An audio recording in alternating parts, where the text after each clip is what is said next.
What happens when you put a powerful do-gooder government official in one of the most important cities in California? It's next. I've spent a decade taking a bite out of conspiracy theories, unraveling urban legends, and grappling with worldwide top-secret issues. I've even racked up some of their awards. All while ferreting out the bottom line. On all topics, controversial, bizarre, and taboo. Interviewing movers and shakers, agitators and muckrakers. But that doesn't answer my question. That is all I'm answering. With me, Cary Harrison, as your guide. Harrison with you. This is the Cary Harrison Show, live streaming up and down the west coast of California, east coast of the United States, as well as FM broadcasting here and there with a few affiliates in Canada and Europe. Hollywood, California, the media capital of Earth. What happens when you take a powerful government official, such as sitting next to me, Cynthia Blatt, and you put her in a very important city in California to fix the problems? And that's why you're here, Cynthia Blatt, West Hollywood, California. Everyone knows about it across the earth. And what happens there tends to be seen in other places and duplicated and replicated. Many problems in West Hollywood. And you, after 20 years of government service, you've worked in the VA, you've worked in HUD, Housing and Urban Development. You've been through it all, helped veterans, everybody, and now you're going to apply that expertise to West Hollywood in the City Council. Yes, I will. I'm running for City Council this year in West Hollywood because it is one of the best places in the world to live. It is exciting. It is dynamic. It is it always has been a sanctuary city, but we're facing a lot of problems right now, and I'm really here to solve them. We have problems with overdevelopment, which we have seen actually happening all over the city. And the purpose of so much development was initially to create more affordable housing. But that's not what's happening. The way the laws in the state of California are written, what's happening is that we are losing affordable housing at an alarming rate.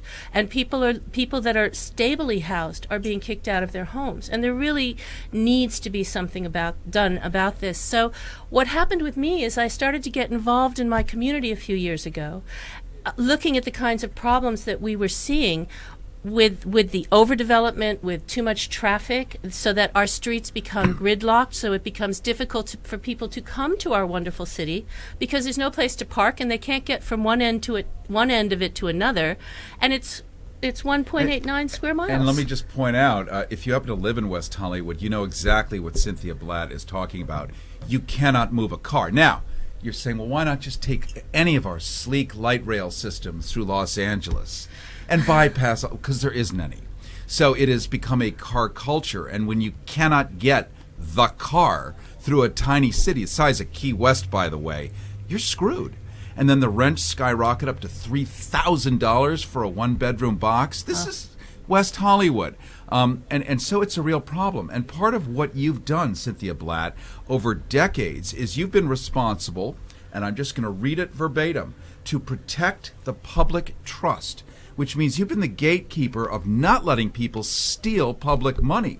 Gatekeeper at a very high political level in the federal government, and now you're going to bring that expertise to West Hollywood, and all this corruption and crazy out of control stuff, it hopefully gets handled and disciplined and it goes away. And that is doable if we can change our city council. Right now we have two incumbents running for city council. 4 years ago, there was a huge proportion of the voting public that voted in term limits for the first time in the history of West Hollywood. But the way our system is set up, it tends to favor incumbents. So they only win by 30 or 40% of the vote. Right. So in order for us to make the changes that we need to make this work, we need to have a change on city council. Now, I have worked in the federal government for 24 years. And for the last 16 years, I've worked at the United States Department of Housing and Urban Development. And what we do there is we create affordable housing. We create livable cities. We create urban development that makes sense. And that is not what's happened in West Hollywood. Oh my God, this sounds like the slippery road to good living for people, which is all we ask for. That's all we ask for is if I put in $1, I get $1 worth of goods and services. And that's been your expertise as the gatekeeper, to make sure that the money is not only spent right, but also you find ways to make sure it becomes spent right if they don't have the answer right then and there. Well, you're absolutely I know right. I How am. many times can It's we called say it's right? called research. The point is that when you spend public money, Yeah. it should serve a public benefit. And when you're talking about money spent by any kind of municipality, any kind of city or county or government entity, it needs to serve a public benefit.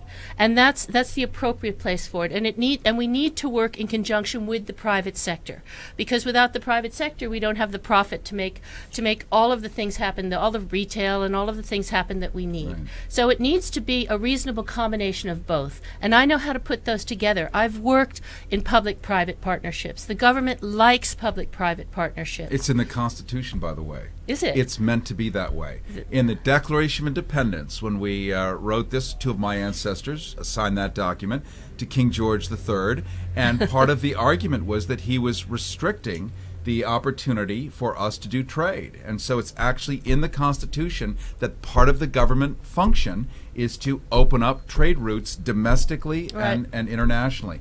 So that said, let's get back to traffic, because not only is it West Hollywood, California, where we happen to be, actually we're in Hollywood next door, we're Hollywood adjacent or West Hollywood adjacent, but you too, wherever you live, you've got traffic congestion. And if something big and important happens in California, the nation's sixth largest economy, by the way, in the world, the sixth, Yeah. here, it happens here, it actually can move and become reality in other people's cities. So what Cynthia does with her national government position, if she can make inroads here, running for city council and achieving that position, so then can that happen in your town too? We've got traffic problems here. What's your vision for that? Because that's number one on everyone's list. Yeah. What happens, the reason that we have such big traffic problems is because development and mobility go together. Traffic and building go together. Yeah. In the immediate, right now, in the immediate time, we need to do things like in West Hollywood, they keep the parking meters going till midnight.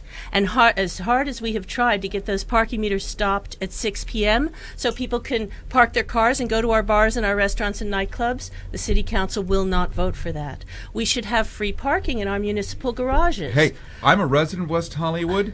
I think I'm already paying plenty.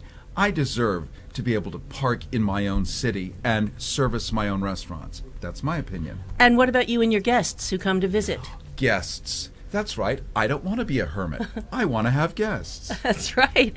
And what about our tourists? At the moment, Tourism in California. It's a great idea. yeah, and West Hollywood is a tourist-based city. Yeah, right. And we have built so many hotels. Now, at the moment, I suggest we stop, and so does the city staff. They have suggested that building more hotels now will cannibalize the ones we have. And yet our city council is choosing to ignore the recommendation of their own staff, and we have at least 9 more hotels coming online. So let's just jump into the incumbency, and everyone knows what an incumbent means to them in their city or their federal government. What's the upside for the current sitting people, many of which are notorious? You can Google them. They come up in the New York Times for egregious sexual behavior, hiring people off of sex apps and giving them almost $250,000, then being sued, almost $1 million. The taxpayers, the embarrassment, public humiliation. We could go on, but we don't have time. So what's the upside for a corrupt city council to do horrible things? What do they get out of it? I'm not a crook, so I don't know. And unlike Richard Nixon, and I wear a cloth coat. it's actually true. I mean, we've done assiduous research on you, which Yeah. is why your voice was so important to put in front of the public today, because it really is a different voice, and you represent, having been the gatekeeper of a lot of money for the federal government, not a penny that anyone's found has been inappropriately spent, because this is actually who you are, and now you want to take that and put it in your own city of West Hollywood. So traffic gets better under you, parking, free parking, access to parking, and then we have the other things. There's rent stabilization here, where a lot of people who've been already established enjoy decent rents, but they're getting kicked out Yeah. and evicted too. Again, that has to do with California state laws that allows landlords to evict everyone from a rent-stabilized building if they take it off the market for 5 years. Then what happens is speculators, the California state density laws have unwittingly, this was not their purpose, it was a good idea, but they have become a speculator's paradise. I'm sorry if I already said that. But so what we can do is work with people, because we're not going to change the legislation. Yeah. That won't happen. Right. So what we could do is we could use federal money combined with money from our city, which is not being spent in the most effective way possible. But we could Well, use... I believe they're building Parthenons for themselves. Oh, for heaven's sakes, yeah. And we don't have time for that either. We're actually down to the last couple of minutes. How do we follow you, Cynthia Blatt? What's the best way to look at who you are, understand you, and understand what you want to do for all of us? Well, please contact me at my Facebook page, Cynthia Blatt for West Hollywood. I have a donation link. It's cynthiablatt.com, so you can help me out. You can contact the City of West Hollywood, and they will give... You can contact me at Cynthia for Cynthia Blatt... Cynthia at cynthiaforwesthollywood.com at my email address. Please email me. I would love to hear from you wherever you are. Cynthia at cynthiaforweho.com. So you're saying you're actually, as a political candidate, making yourself available to the public. Yeah. This is pretty radical. And And I love it. Thank you so much for joining us today. It's my and thank pleasure. you for explaining everything that everyone has wanted for it, begged for, and asked for. You've said, oh, yes, on a silver platter. So let's just hope that this happens for you, and thank you so much for joining us today. Thank you, Cary. Harrison with you. We'll be back in a flash.